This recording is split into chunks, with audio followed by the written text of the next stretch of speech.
Mga kaibigan, may good news para sa lahat. Kung gusto nyo nga makabasa ng mga balita tungkol sa Mindanao, wala nang iba kundi ang Mindanao Examiner newspaper. Mindanao ang sirkulasyon, Mindanao ang balita. Ang Mindanao Examiner sa Basilan, Sulu at Zamboanga. Gumawa na rin ito ng mga independent films at ABP, audiovisual presentation, at may photography at video services pa. Bisitahin po natin ang kanilang website sa MindanaoExaminer.com o tumawag sa 9925480. Marami pong salamat. Kaya natin to. Yuhu! Gising! Gising na mga kaibigan! Radyo Mindanao na!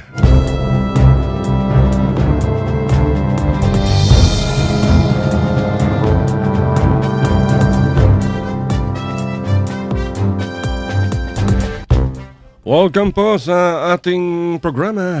Isang oras na naman tayo magkakachismisan nito mga kaibigan. At ito po ang baling ko, Dalcinto. Nagsasabing isang magandang hapon sa inyong lahat. Isang malamig na hapon ngayon at medyo maulan. Sa Basilan, Sulu, Tawi-Tawi, sa Sabah, Malaysia, napapakinggan tayo dyan.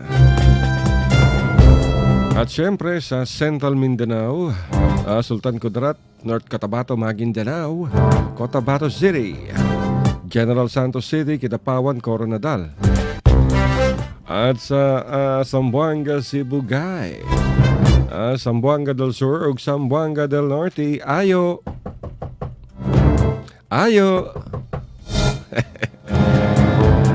Ayong adlaw sa tanan. Diha sa Zamboanga Peninsula o sa Zamboanga City. Binabati rin natin mga taga Zamboanga, mga Zamboangueños, ay mga Tausug, Samal, Ilocano, Bisaya, tanan. Mga Subanon. Napakalamig ngayon at mabuti naman at kahapon mainit tapos biglang ulan. Ay maganda yung naging pagdinig mga kaibigan, yung ongoing hearing ng Kongreso kaugnay sa illegal drug trade sa New Bilibid Prison. Of course, this is in aid of legislation. Grabe yung mga pahayag ng mga testigo mga kaibigan. Talagang wala na silang takot na pangalanan itong si Senator Leila De Lima na dating Justice Secretary na umano'y tumanggap milyong piso mula sa drug lords. Yan yung aligasyon ng mga testigo. At yung isa mga kaibigan, inamin niyang government asset siya o kaya ay action agent ng CIDG. Kung kaya't marami silang mga impormasyon na inilabas. Grabe, yung mga bentahan, terrible. Ilang daang kilos ng shabu mga kaibigan, ng mahigit 1,000 yatang kilo lumalabas babat buwan sa itong transaksyon ng illegal na droga dyan sa Bilibid Prison. Grabe. Saan kayo makakita ng bilangguan, pambansang bilangguan na siyang sentro ng kalakalan ng illegal na droga. Nakakapangilabot mga kaibigan, terrible. Itong nako, grabe. Hindi ko malaman pag ako'y pinapakinggan natin tong pagdinig, talagang nakakasuka ang korupsyon. Pakinggan na naka-live na ba tayo? Tignan natin mga kaibigan kung makakapag-live kami dahil alam namin yung mga iba ay hirap hindi makapanood sa television. Kaya dito na lamang sa Radyo Mindanao mga kaibigan ay bibigyan namin sa inyo ang blow-by-blow account nitong mga testigo na inilalabas ng Department of Justice. At ito'y kusang loob mga kaibigan, kusang loob silang lumabas upang magbigay ng kanilang testimonya. At ang ilan sa kanila ay natatakot na baka sila ipapatay upang hindi mabulgar ang kabulukan dyan sa National Bilibid Prison. At lahat ng ito ay nakanguso dito kay Senator Leila De Lima na siya ngayong nasa sentro ng iskandalo. Pero sabi naman ni Senator De Lima, wala siyang kinalaman siya, wala siyang pakialam at lahat ng mga pinagsasabi ng mga testigo ay hindi totoo.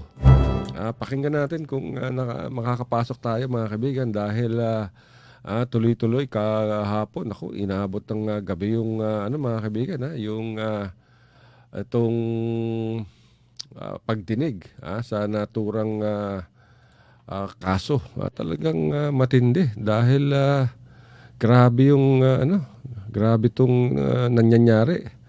Talagang ako mismo hindi makapaniwala dito sa mga testigo o testimonya nitong mga drug lords, ika nga. Talagang grabe dahil mahirap mahirap masikmura mga kaibigan dahil matindi. Matindi ang alegasyon hindi lamang kay Senator Laila de Lima kundi maging dito sa iba't ibang opisyal ng Bureau of Corrections. At ngayon ay si Justice Secretary Vitaliano Aguirre mga kaibigan ang nagsasalita. Pakinggan natin. Secretary de Lima, who will become the collector of de Lima in the drug trade. That there was an occasion where he was summoned to the Kubol of JB to prove that Shabu collection went to Secretary de Lima, whereupon he was told to bring the money. And he personally saw to it. He personally saw that JB Sebastian hand over to Secretary de Lima the money he brought. Mr. Capones, did you execute any gumawa ka ba ng sinumpang salaysay bago ka pumunta sa hearing na ito ng committee? Opo, Your Honor. Pinakikita ko sa iyo ang sinumpang salaysay na ito na may petsa October 6, 2016. Maaari mo bang tingnan at basahin ang salaysay na yan at sabihin sa kagalang-galang na lupo na ito kung yan na nga ang salaysay na sinasabi mo? Opo, ito nga po. May you request, Mr. Chair, that the sinumpang salaysay be marked as Exhibit W. The signature of the witness, resource person, in the first page be marked as Exhibit W-3. The signature on the second page be marked as Exhibit W-4. The signature of the witness be marked as Exhibit W-2-A, and the signature of the administrating officer on the fourth page be marked as Exhibit W-2-B. The witness is now ready, Mr. Chair. By the way, sorry, Mr. Chair, ikaw ba, Ginoong Capones, ay pinilit, kinakot, pinangakuha ng kung ano man yung kapalit para mag-testify sa hearing na ito? Hindi po. Ikaw ba ay voluntaryo at buong puso mong gagawin ang pag-testify, ang pagtestigo mo sa lupo na ito? Opo. The witness now ready, Mr. Chair. Thank you, Mr. Secretary. Mr. Capones, will you pakibasa mo nga yung salaysay mo into the records para sa kalinawan ng mga miyembro at ng mga nanonood dito sa hearing na ito. Ako po si Joel Capones, Duro N2 1P-1163, Pilipino, 42, taong gulang, isang inmate sa New Bilibid Prison, Muntinlupa City. Malapos na makapanumpa ng naayon sa batas ay kusang loob na nagsasaad ng mga sumusunod. Ako po ang commander ng grupong Sige-Sige Sputnik, ang pinakamalaking pangkat ng mga bilanggo sa loob ng maximum security compound, New Bilibid Prison, na may membrong umaabot sa bilang na 2,500. Noong Disyembre ng 2013, ipinatawag ako ni JB Sebastian, ang commander ng grupong Sige-Sige Commando at chairman ng League of Commanders, Si JB ay kilala sa loob ng Bilibid na may mga mabibigat na protektor. Alam din ng lahat na napakalakas niya kay DOJ Secretary Laila de Lima.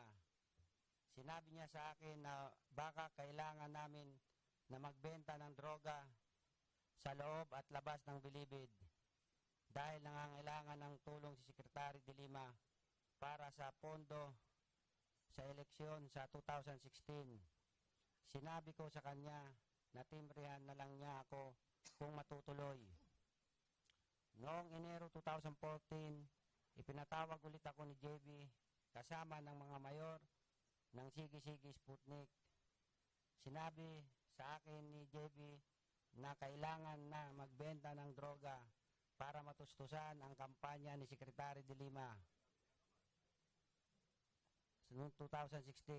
Dahil tatakbo itong senador, inuutos din niya na alalayan ko ang mga mayor at tiyakin na mababayaran siya ng kumpleto. Ipinaliwanag niya sa akin na kung matatalo man si Secretary de Lima sa pagkasenador, siguradong magiging DILG Secretary naman ito dahil si Marrojas ang magiging Pangulo. Ipinaliwanag niya rin sa amin na ang mga tutulong sa paglikom ng pondo para kay Secretary de Lima ay sagot niya at mapoproteksyonan at walang anumang magiging problema o panganib. Samantalang ang sinumang babangga o sasalungat ay may paglalagyan. Ganun pa man, wala naman talaga kaming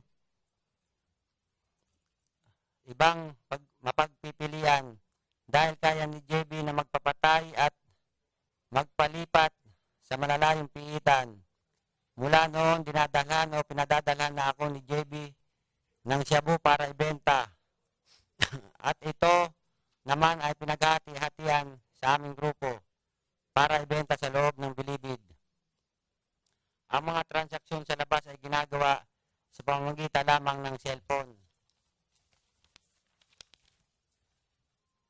Halos kasabay nito, kami ay pinayagan ng mga bagong pribileyo. Nagkaroon sa maximum security. Ako ay nagkaroon ng aircon, refrigerator sa aking kubol. Pinayagan din ako na gumamit ng motorsiklo sa loob ng security compound. Naging mas maluwag din ang pamunuan ng MVP sa kanilang pagpapatupad ng mga patakaran sa amin.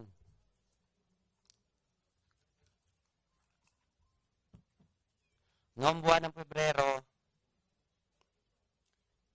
2014, ipinakilala sa akin ni JB Sebastian sa kanyang kubol na tinatawag na bahay na bato ang isang Jad de Vera na pamangkin raw ni Secretary de Lima na magiging kolektor ng bintahan sa loob ng pera kay Secretary de Lima. Sinabi ni Jad sa akin na Miyerkules at Sabado siya mangongolekta para sa mga transaksyon sa loob ng Bilibid. Araw-araw ay naniningil ako sa mga mayor at iniipon ko ang mga bayad at ito ay binibigay ko kay JB sa mga transaksyon sa labas naman. Ang pera ay kinokolekta ko sa mga katransaksyon namin sa labas na dumadalaw sa kanya. Ay binibilang ni JB ang pera sa kanyang counting machine sa lamesa.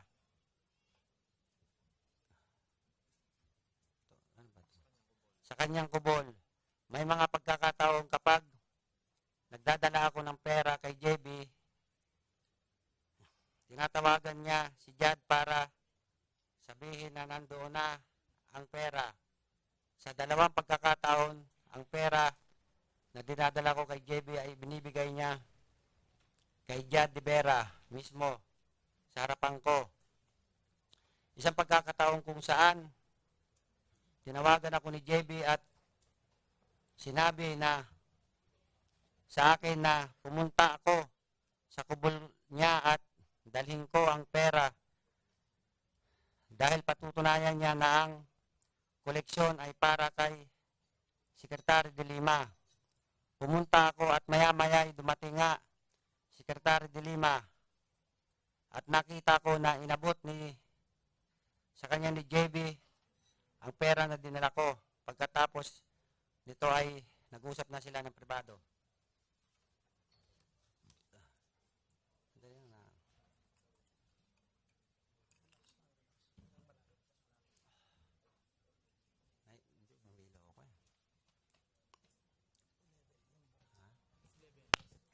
Tapos ka na ba? Hindi pa po. Noong buwan ng Oktubre 2014, nalaman ko na ako ay nakalista sa mga qualified sa parol. Dahil dito ako ay nagpaalam kay JB na titigil na sa anumang iligal na gawain. At gusto kong makalaya at makapiling na sa wakas ang pamilya ko. Ang buong akala ko ay maluwag na tinanggap iyon ni JB. Ngunit ang mga araw na ang lumipas ay napansin ko na di maayos ang pakikitungo sa akin ni JB. Laking gulat ko panang magkaroon ng raid sa MVP noong ika-15 ng Disyembre 2014 at kasama ako sa inilipat sa NBI na inihanay sa mga tinatawag na high-profile inmates. Kapansin-pansin na hindi isinama si JB sa grupong ito.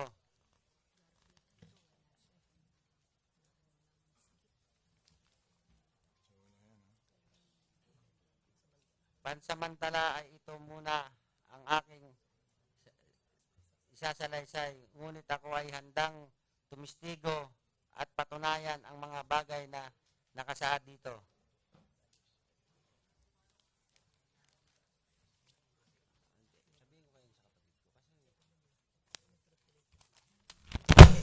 The witness is finished, Mr. Chair. Thank you for that. So this is our last witness for the day. No? So may we now request that all the witnesses be ushered into the room so that we can begin with our interpellation.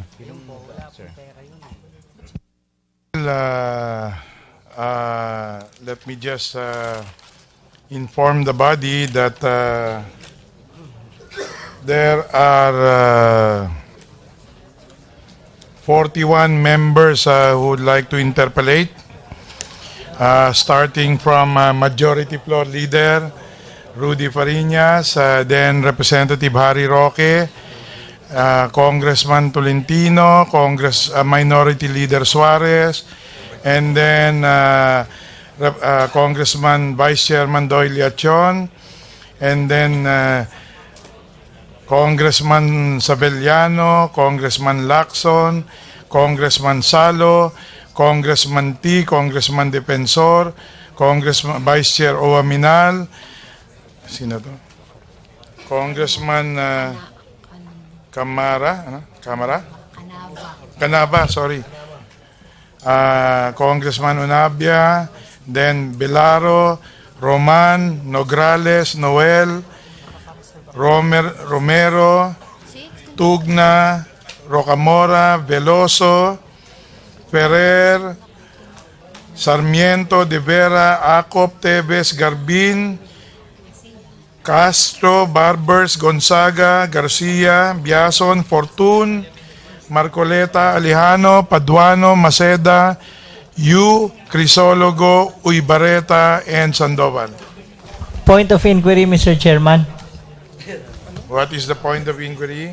I was here at 8:40, Mr. Chairman. Nagpalista kami kanina and tanong ko lang yung rules ng committee kung pwede ba magpalista kahapon or warm bodies ba dapat magpalista during the day of the committee meeting or hearing, Mr. Chairman? The reality is kahapon nung nagmi-meeting po kami ng committee, doon po sa aking opisina marami na po nagpalista. Kanya pasensya po. We just wanted to accommodate everyone but they had asked that they be listed. Anyway, lahat naman magkakaroon ng pagkakataon to interpolate. Mr. Chairman, Congressman Congressman Maceda. Yes, Kasi doon sa nagpalista ako kanina umaga, number 14 din ako eh. Eh parang napunta na ako sa number 30 plus o 20 plus. 30? Hindi po namin alam, Mr. Chairman, na pwede palang magpa-lista the night before or the day before. Pasensya na po. In fact, ini-interview po ako doon sa DCMM nung mangyari po yan. Kanya nai-announce ko na rin po sa DCMM na meron na po nagpapalista as early as last night. Mr. But Chairman. what is the customary... Mr. Chairman. Is it a policy from Hindi, now on for wala the po. next hearings? Hindi naman po. Pero just to let you know that the committee is trying to be liberal about the whole thing. So ngayon po ay siguro since we started this anyway, this will be our last two hearings. So we are open and we would like to exercise liberality. Anyway, Mr. Chairman. ang sa amin Mr. po, Chairman. ang sa amin po ay hindi pa ho ako tapos. Pasensya po. Mr. Chairman. Sandali lang po, nagsasalita pa po ang chairman. Ang sinasabi ko po ay sa dami po ng gusto magpalista, we want to accommodate everyone. So now we're exercising liberal construction of our rules just to accommodate everyone. Mr. Chair, Mr. Chair, I was first, Mr. Chair. Sino po yun? Si Congressman Crisologo po. Mr. Congressman Chairman. Crisologo po. If that is the case that you will allow the listings of those who will interpret, then I ask now formally that I will be the first on Monday. Because we should not allow that, Mr. Chairman. Your If those- request is granted.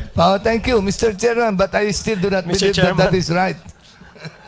May I also... Can we move on? Nandiyan na ho ba yung mga witnesses?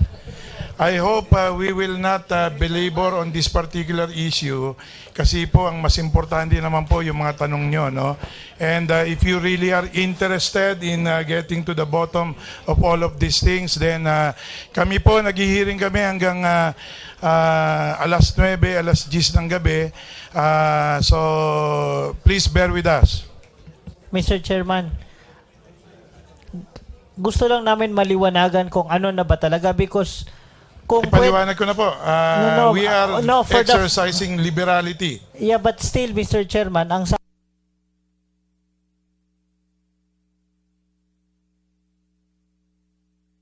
amin, hindi kasi kami nisabihan na pwede palang ganon. Sayang lang na gumising kami ng maaga, pumunta kami dito na maaga para mauna kami.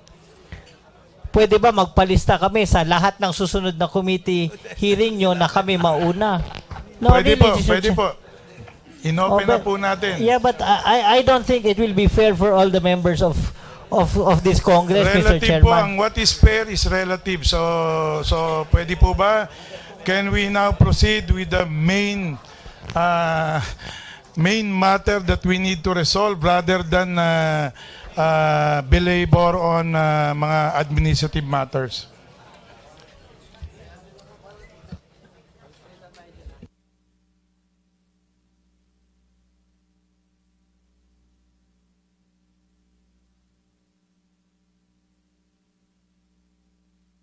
Mga kaibigan, may good news para sa lahat. Kung gusto nyo nga makabasa ng mga balita tungkol sa Mindanao, wala nang iba kundi ang Mindanao Examiner newspaper. Mindanao ang sirkulasyon, Mindanao ang balita. Ang Mindanao Examiner sa Basilan, Sulu at Zamboanga. Gumawa na rin ito ng mga independent films at ABP, audiovisual presentation at may photography at video services pa. Bisitahin po natin ang kanilang website sa MindanaoExaminer.com o tumawag sa 9925480. Marami po salamat. Kaya natin to.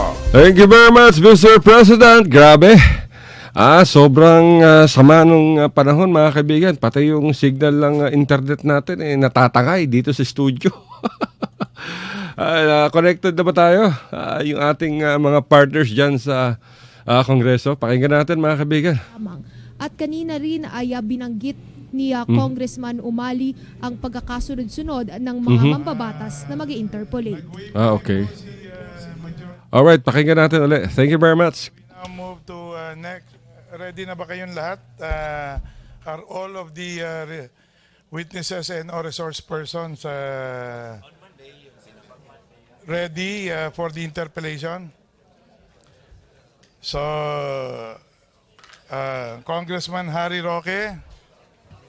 Thank you, Mr. Chairman. Para hindi po masayang oras, dediretso na po ako. Ang aking mga katanungan po ay para kay Jonel Sanchez, Engelberto Durano, at kay Police Director Franklin Jesus B. Bucayo. Unahin ko po si Jonel. Now, Mr. Jonel Sanchez, alam nyo, palaging sinasabi ni Senator Laila de Lima, ang mga testigo raw dito ay nagsasabi lamang ng mga kasinungalingan.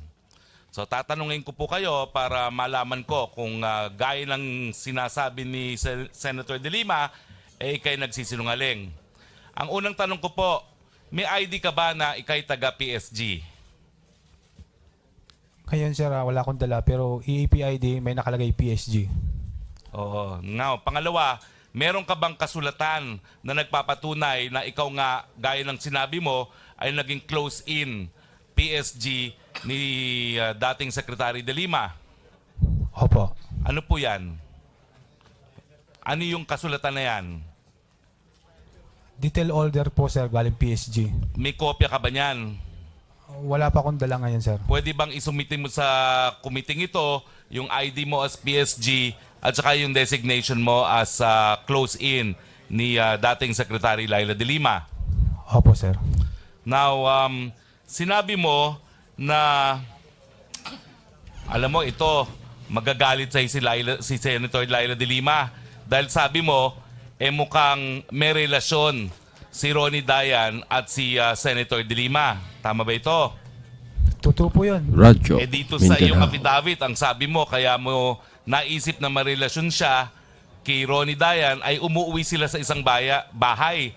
Hindi ba natural lang sa mga close-in security na tumira doon sa bahay ng kanilang ginagwardyahan? Sa amin kasi sir, kami umuwi pagkatapos sekretary sa kanyang bahay. Pero si Ronnie, naiiwan na po doon sa bahay ni sekretary. Now, ilan ba kayong PSG at bakit may PSG ang secretary? Di ba ang PSG, Presidential Security Group? Bakit nagbabantay din kayo sa isang cabinet secretary? Sir, ano na po ng presidente yon? Ilang kayong PSG na na-assign kay dating Secretary de Lima? 6 po sir. 6. Okay. Now, sa 6 na yan, si Dayan lang ang tanging natutulog sa bahay ni Laila de Lima. Correct sir. Alam mo ba kung saan kwarto sila natutulog? Natutulog si Ronnie Dayan doon sa bahay ni Secretary de Lima. Sir, yung bahay ni Secretary de Lima sa Parañaque sir, 4 na kwarto yun sir.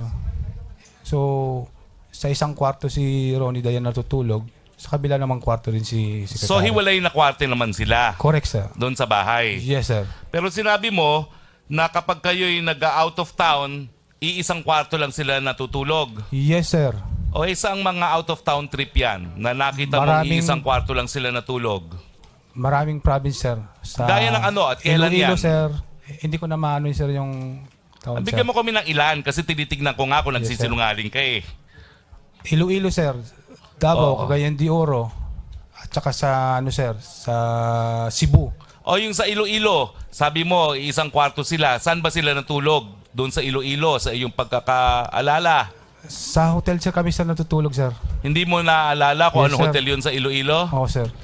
Ito mga kaibigan, si Representative, Party List Representative Harry Roque. Attorney Harry Roque ang nagtatanong sa dating bodyguard itong si Laila de Lima. Isang kwarto. At abang pinapakinggan natin itong mga tanong ng mga mambabatas, mga kaibigan, parang ang tapang-tapang ng mga congressman ako magtatanong. Parang akala mo parang mga goons, parang mga di ba?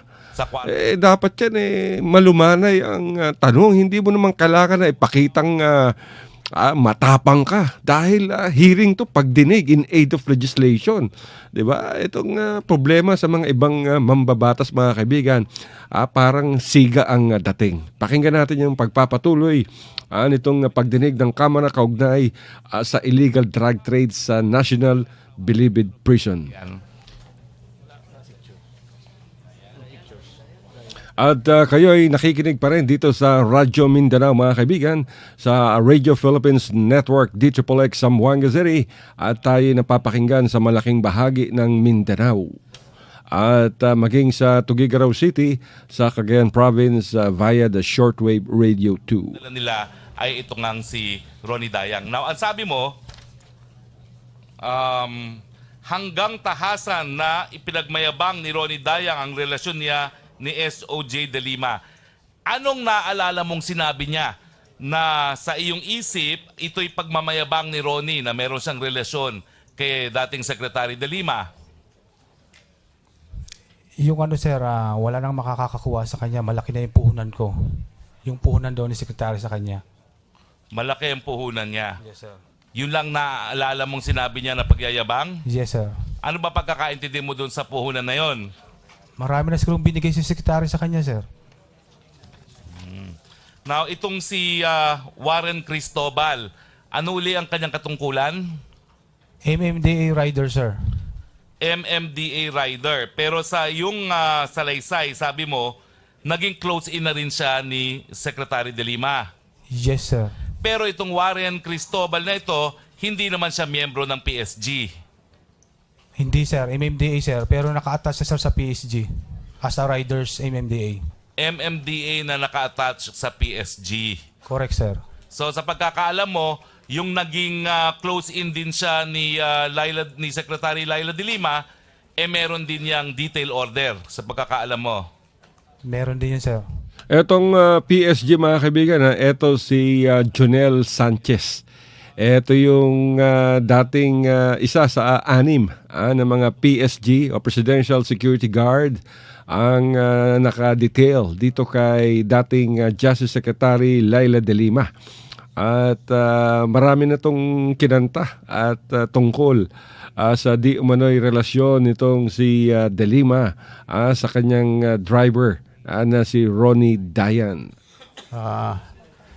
You have an additional 6 minutes, and after that, you will have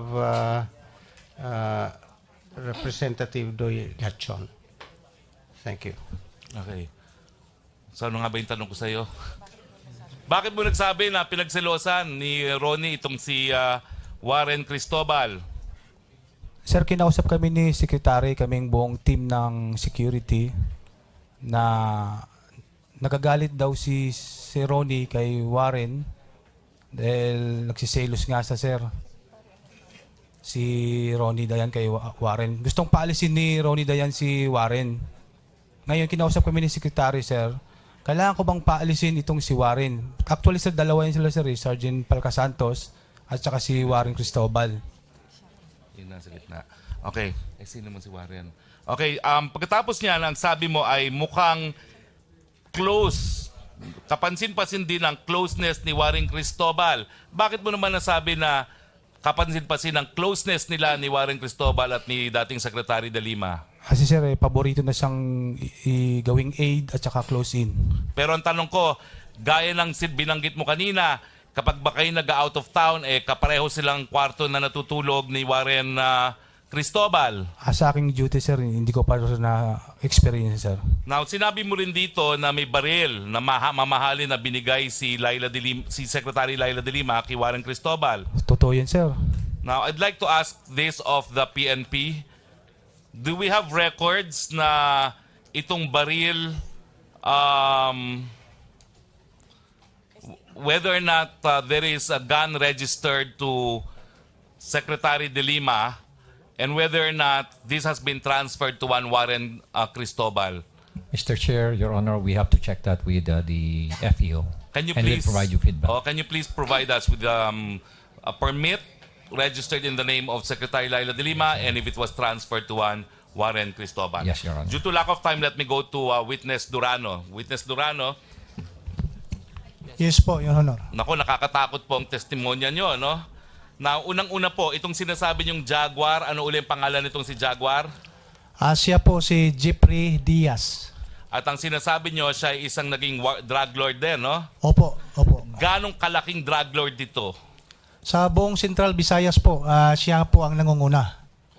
Now, meron din kayo sinabi na Kerwin Espinosa. Ang tanong ko, ito ba yung Kerwin Espinosa na naging mayor sa Leyte na ibinulgar na isang drug lord din ng Leyte? Ito ba yon? Correction po, Your Honor. Yung anak po, yung anak. Yung anak. Oo. So, ito yung anak. So, ito yung napabalita na kailan lamang nahuli at ito yung napabalita na rinireklamo ng ama niya na binabantaan daw ang buhay niya nung anak niyang drug lord na Kerwin. Yes po, Your Honor. Yan At po. kinukumpirma mo ba yung testimonya na itong Jaguar at Kerwin Espinosa ay nagkaroon ng mga transaksyon dito kay Ronnie Dayan? Opo. Si Kerwin po, hindi kasali. Between Jaguar lang at saka Ronnie. Jaguar and Kerwin. now, ganong katagal itong relasyon nila kung naaalala nyo? Hanggang sa namatay si Jaguar, tuloy yung relasyon nila. So ilang buwan yan? Tagal O taon? po, since nung lumaya siya, nung mga bandang, mula nung tumawag siya, yun, walang putol ng ugnayan nila. Napakalaki ng sinabi ninyong transaksyon nitong si Ronnie at si Jaguar. 27,300,000 pesos. Tama ba po itong halagang to? Opo, opo. Paano nyo naman alam na ganitong kalaki itong halagang to? Dahil mukhang eksaktong-eksakto. May konting butil pa. Dahil po sa lahat ng mga deposit slip na ipapadala ni Jaguar doon kay Ronnie, binibigay po sa akin. So nasa iyo ngayon itong mga deposit slips na ito? Opo. Itong mga deposit slip na sa akin. Kaya lang nung nagkaroon ng mga searching doon, nakuha yan, nawala. Pero nailista ko po yan. Nailista mo? Opo. So ito yung mga numbers, kaya alam mo number, nilista mo? Opo, opo. Okay. Now, may I know from the DOJ if they have already records of these bank transactions mentioned by the witness Durano? We will ask the AMLAC, Your Honor. Okay. Now, doon sa paragraph 17 mo, naiintriga ako, no? Sabi mo, kumuha ka ng 1.5 million, ibinalot, at dinala doon sa lugar ng mga komando. Tama, no? Yes po. Now, saang lugar sa Muntinlupa itong lugar ng komando, in particular ka nagpunta? Sa bandang po, yung Presidio side. Presidio side? Sa lugar mismo ng komando. May basketball court. Okay. Pero yung pinagpuntahan mo, nadala mo yung pera, ito ba'y doon mismo sa kubol ni JB o hindi? Hindi po. Doon po sa BTB3. Yung channel na ginawang opisina ni JB. Doon po. Okay. Kaya hindi ko maintindihan. Excuse me, may we recognize the arrival of Congressman Jericho Nograles? Thank you. So, proceed, please. Now, doon mo nakita si dating Secretary Laila de Lima. Doon po. At doon mo binigay kay Secretary Laila de Lima yung kahon na merong 1.5 million. Opo, Your Honor, opo.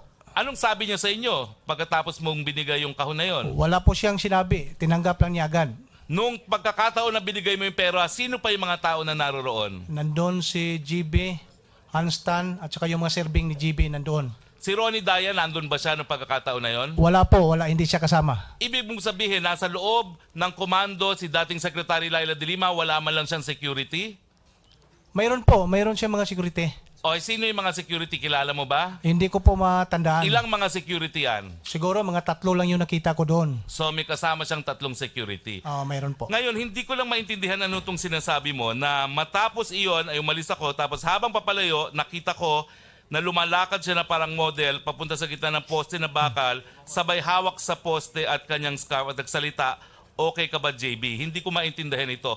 Pwede ka ba tumayo at ipakita mo sa amin kung ano yung sinasabi mong forma ni ni dating Secretary Laila de Lima? Opo, Your Honor. Sige, pakita mo sa amin kasi hindi ko ma-visualize. Ganito po yung lakad niya, parang kumikinding siya. Gumaganon siya. Tapos sabay hawak dito. Yung poste malapit na sa kanya, hinawakan niya. Okay ba, GB? Para siyang model. Kaya nabigla ko noon, sabi ko, Uy, parang DI si Secretary. Ano ba yung TI na yan? Di ko naman maintindihan TI na yan eh. Yung DI po, dance instructor. Yung TI po sa Cebu, pag may ganyan kasi ng mga matatanda na sumasali sa ganyan, tapos matanda. Ang tawag po namin, tiguang igat. Sus, Ginoo, kaluoy si Dilima, oy. Pino. Tiguang igat. Albahe tong testigo, oy. Sus, Ginoo. Tiguang igat. Ay, nako po. General Bukayo. General Bukayo. Unang-una, dininay nyo po na pinuntahan nyo si General Magalong para sabihin na wag nang ituloy itong pinaplanong raid ng CIEG. Dinideny nyo po yan. Hindi po. Pumunta po ako. Eh bakit pa sabi mo rito na I would like to dispel the insinuation I prevented as testified po. I have no power to authority. So pumunta ka. Pumunta po. Inaamin mo na sinabi mo wag na ituloy. Hindi po. Ang pagkakasabi ko po sa kanya ay nilinaw ko po. No? I went to the General Magalong to clear up things regarding yung operation because I have to tell him the terrain inside the Bucor. Doon po sa loob ng Bucor, pareho po nung nabanggit ko kanina, na sa maximum security compound, meron po tayong 14,000 inmate doon at that time, yung panahon Naku, ko. wala po tayong oras. Alam niyo Apo, naman, apo. inuorasan ako. Yes, sir. Isang tanong, isang Yes, tagot sir. lang Apo. po. Nagsasabi ba kayo na nagsinungaling si General Magalong nung sinabi niya na pinatigil niyo yung raid ng CIDG sa Muntinlupa? Oo lang po, hindi. Nagsisinungaling ba ho si General Magalong? Hindi po.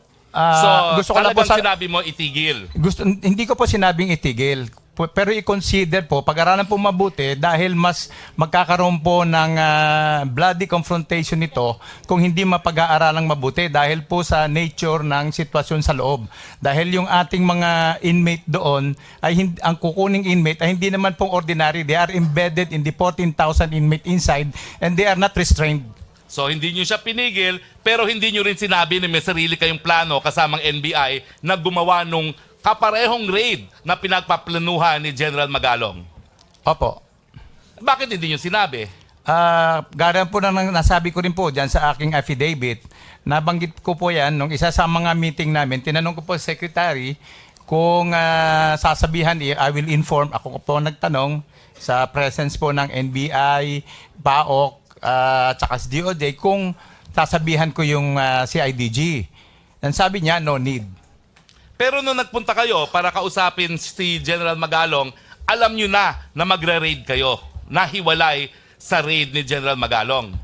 Opo, kasi po, pumuputok na ho yung mga aktibidades sa loob ng NBP. At at that time, marami na rin pong nagpaplano. Hindi lang po kasi CIDG, ISAP nagpaplano. So teka muna, ang Yeah, sinasabi nyo, hindi nyo siya pinigilan mag-raid, pero alam mo, may sarili na kayong raid. Opo, Yun ba ang gusto mong nagpaplano na rin sabihin? po kami at that time. So in other words, you were withholding information from Magalong.